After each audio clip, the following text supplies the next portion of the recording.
which reflects both the fantasy and the reality of 20th century life in the USA. It is the automobile. It takes only one look at an LA freeway to see that Americans are still in love with cars.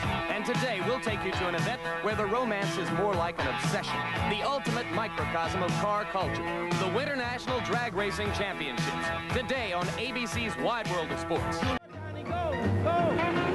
Now, there go a couple of real losers, hopefully carrying with them forever the image of comic book shenanigans that many of us have associated with drag racing. I'm Jim Lampley. I've learned here at the Winternational Drag Racing Championships that drag racing in the 80s is a very highly organized, very sophisticated, and indeed a very expensive sport. Here to watch it with me, our automotive racing expert, Sam Posey, himself a lover of fast times and expensive toys and a bit of a drag racing freak. Sam, what is it you like about drag racing? Well, Jim, I think it's that none of the other forms of automobile racing that I've been involved with offer such sharp contrasts or seeming contradictions as this one. For example, it's thought to be a man's game, and yet it is an 110-pound woman that is the current champion of the fastest class of all. It's thought to be a sport of blinding speed, and yet, to the drivers at least, those 250-mile-an-hour runs unfold almost as if in slow motion. And it's thought to be a sport for people that love cars, yet they push them so hard that it really becomes a form of mechanical torture.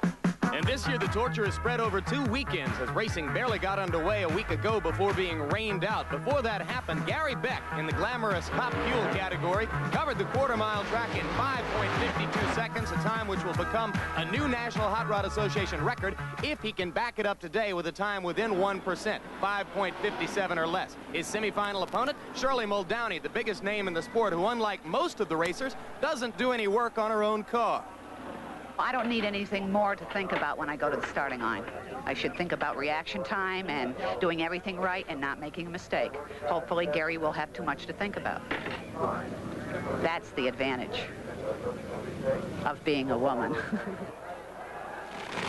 There is a look at Gary Beck of El Toro, California, who will be in the blue car racing against the distinctive pink car of Shirley Muldowney from Mount Clemens, Michigan. It costs something well over $250,000 a year to keep one of these top fuel cars in competition for a year, and these are probably the 2 most financially well-backed racers in the class. And each run, Jim, costs a lot of money. $900 for the fuel alone. The tires are only good for about 6 runs, and each time they run them, you expect to burn at least 2 or 3 pistons in the engine. Christmas tree, as they call it. You'll see one flash of yellow light toward the bottom, then the green, which means go. And they're off. Shirley Muldowney with the early edge, and she is going to win the race easily.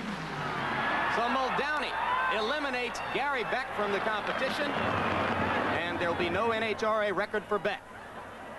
Well, let's have another look at the start. Muldowney had been having trouble making her starts, Jim, during the week, but she made a clutch adjustment just before this run, and as you can see, just a few yards off, she's gained a full car length over Gary Beck.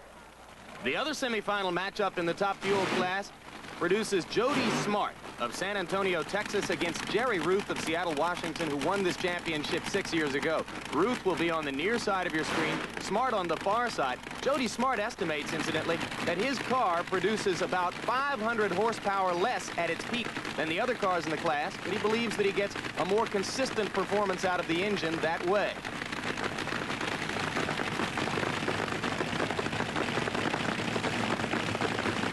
Instantaneous reaction to the green light, one of the real keys to success in this sport. And as they take off, it appears that Smart left him a little bit at the line, and even though fishtailing just a little bit, Jody Smart was able to win. Let's have another look at that run in some detail, Jim. The lights in the upper right of the screen there are the staging lights, and they trigger the lights here on the Christmas tree. Now watch the third light up from the bottom, a yellow light. When it comes on, there'll be just 0.3 of a second before the green light, which starts the race, comes on.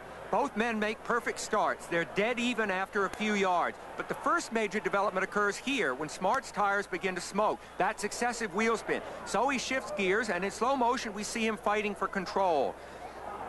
Both cars are doing over 150 miles an hour here. Next, as Smart regains control, Ruth's engine begins to fail. Notice that his rear tires have stopped spinning. That line is the first part of the timing trap, which will measure the car's top speed. Smart has caught Ruth and is traveling much faster at this stage. There's the finish line, where the elapsed time is measured and the race won and lost. Smart wins this one. The last line is the far end of the speed trap. Ruth is slowing and trying to save what's left of his engine, and he is measured at 16 miles an hour less than Jody Smart. So it will be Jody Smart who moves on to challenge Shirley Muldowney in the finals of the top fuel category. And when we come back to Pomona, California in the San Gabriel Valley, we'll have the semifinals in the exciting funny car class right after this.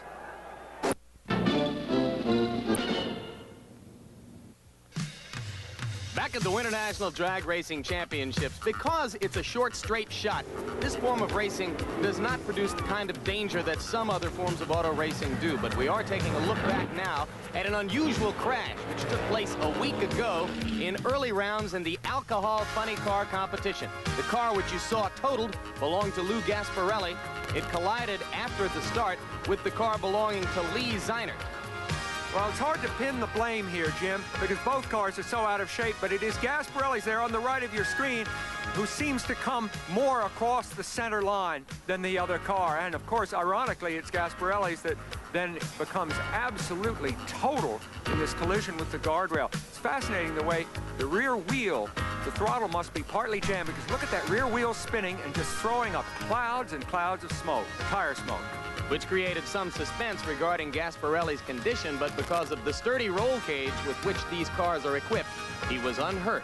That happened in the alcohol funny car competition. The more prestigious class is fuel funny car racing, and earlier Sam Posey took a look at one of those cars.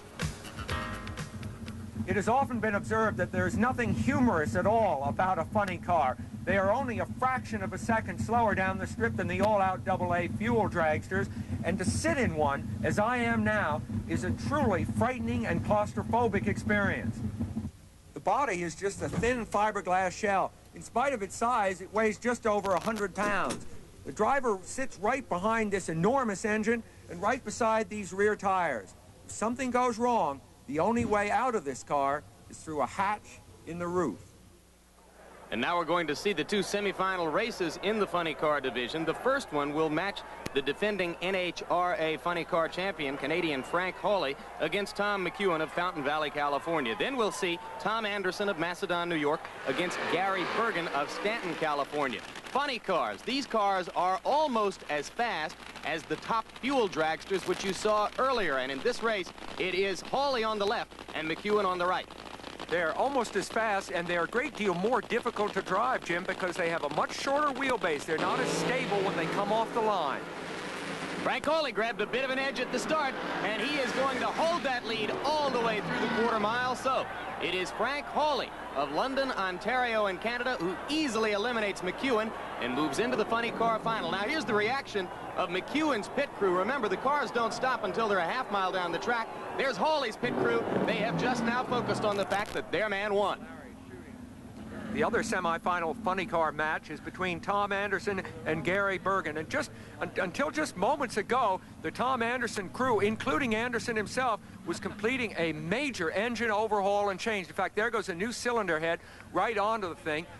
Anderson very, very much involved in the work himself, and it makes you wonder, Jim, as he comes to the line, how can his concentration be 100% after he's just worked that hard on the car? Things have gone well for him, though, in earlier rounds. Anderson is the leading qualifier in this division at 238+ miles per hour. Interesting that the men considered the two biggest bankrolls in the division, Kenny Bernstein and Don Prudhomme, were both eliminated in earlier rounds.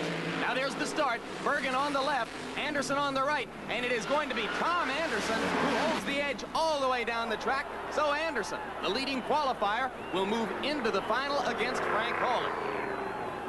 We'll take another look at the start, and it is fascinating to reflect that this engine, which won the run for Tom Anderson and has put him into the final, was just moments ago in pieces in his pit.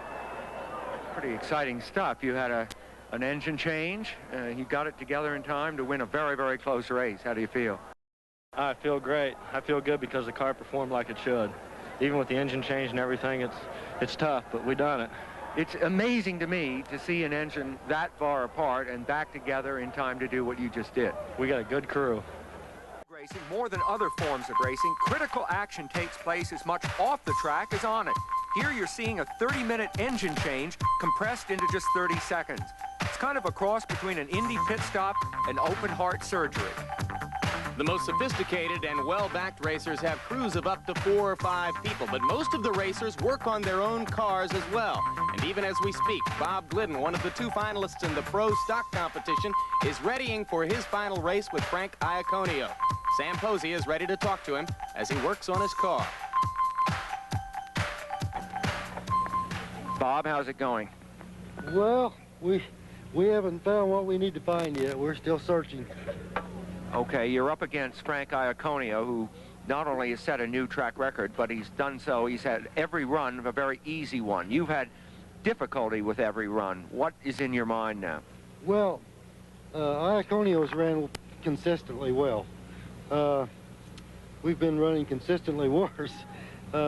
We're capable of running as quick as Iaconio ran, but we're going to have to find what our problem is. Do you have any clue at this point? No, the engine, this particular engine is oiling real bad. I'm sure that's why we're getting the engine miss. If we figure out why it's oiling, we'll figure out the problem. Okay, good luck to you. Thank you. We'll need it. Only a short period of time for Glidden to get ready for his final race, and we'll see all the finals when we come back to the... So now as we cruise back into present tense, this is Jim Lampley along with Sam Posey, and we get ready for finals in the Pro Stock, Funny Car, and Top Fuel classes at the Winternational Drag Racing Championships. But in addition to those 3 classes, there have been races in quite a number of other divisions here. Let's sit back and enjoy the visual variety of drag racing.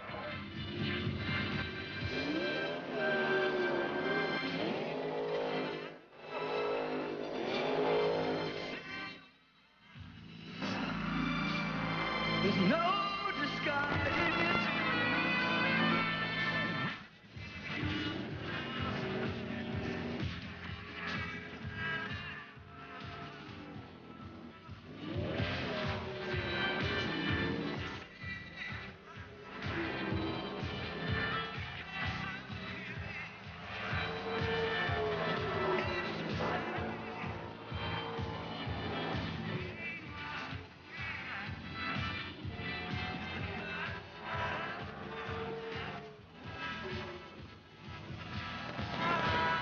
Pro Stock final, Frank Iaconio against Bob Glidden, one of whose distinctions is that his wife Etta is his crew chief.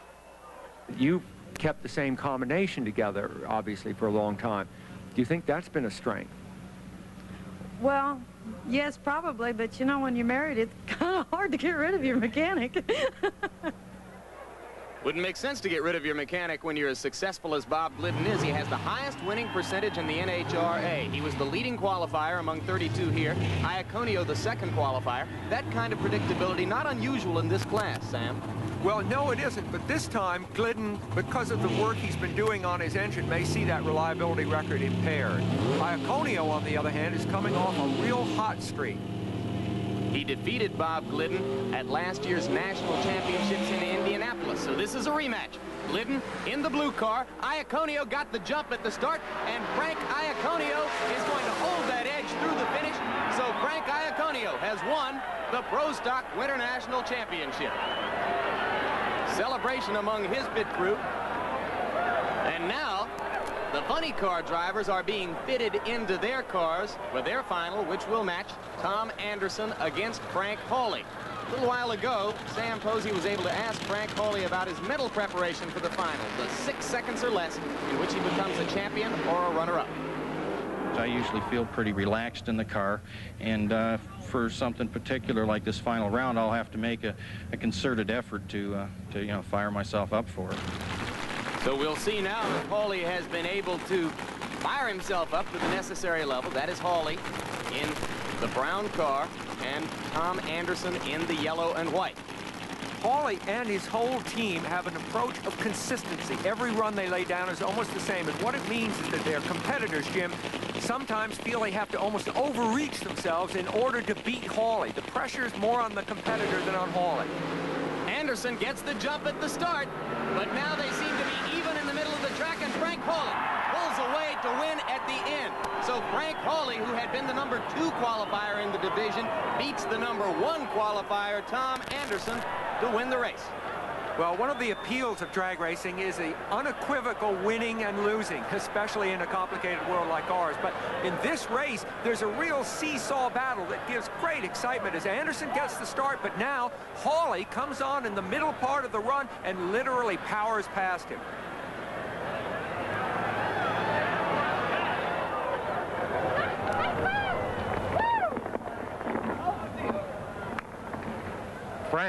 Frank Hawley, the winner, and by a very, very small margin.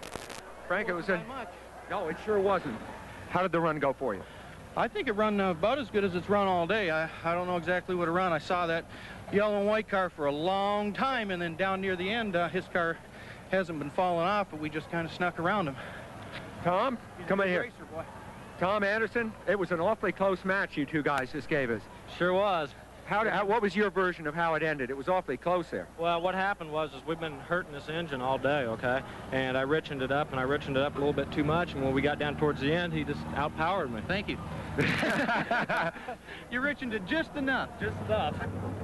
Now here's a look at veteran Jody Smart as he climbs into his Top Fuel dragster to ready for the final in that division against Shirley Muldowney.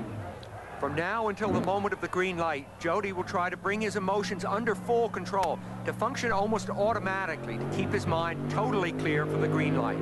Top Fuel final after this. In the Top Fuel final, you're going to be seeing the top gun in the sport of drag racing, 42-year-old Shirley Muldowney, who certainly doesn't lack for self-confidence. Like about drag racing, you have instantaneous results. When you put that Lenco in high gear, I mean, it's so long, fellas. Oh, here she comes. Watch out, boy, she'll chew you up. Oh, I just know I have the advantage.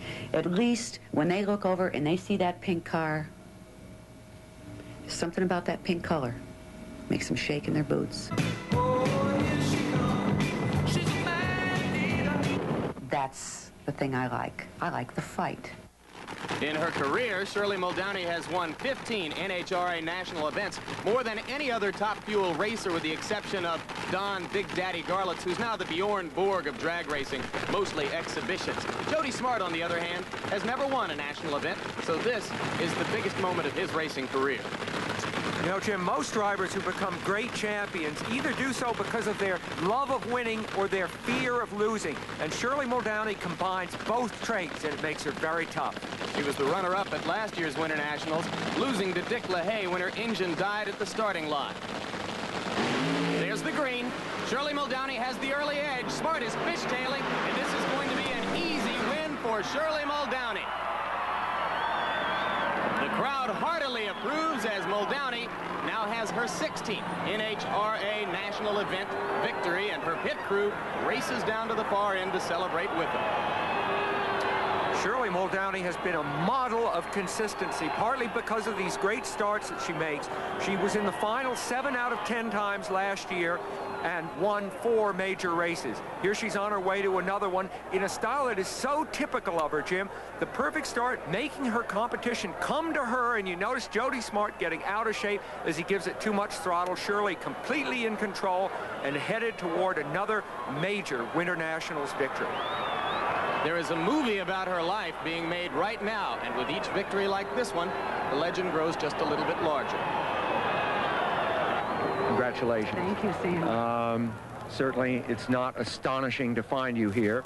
You are the defending world champion, and now you've started the season brilliantly by winning the Winternationals. That must be very satisfying. It is. It's wonderful. It's a hard one to win, you know, and we were sweating the final a little bit. I mean, just don't know. You know, I didn't know if it was going to be Jody's first one. I was hoping it wasn't. When you saw him smoke the tires, though, so you knew almost in the first milliseconds that you probably had it. He was there on the initial leave. I went, uh-oh, and then all of a sudden he was gone, and I knew either he broke something or he lit the tires. So from a dramatic standpoint, the big moment of the Winternationals is now past, but entertainment continues here, including this race that we're going to see, Sam, between 2 jet cars. Well, it would be almost comic relief if it wasn't for the fact that this is the most dangerous form of drag racing that there is. These cars have 6,000 pounds of thrust, which is the equivalent of about 12,000 horsepower. They are powered by, honest to gosh, Banshee fighter plane engines. But the drive is all out the back. You won't see any spinning of the wheels. It's a literal jet, and the thing will just go off like a rocket.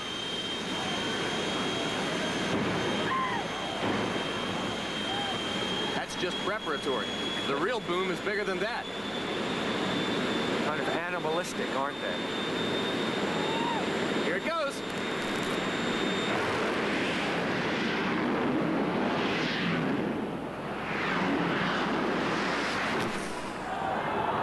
And that's something that this crowd just loves. Pretty close to 300 miles an hour for those two jet cars. Let's take another look at the start, Sam. There they go. There goes the Christmas tree. Turn out the lights. The party's over.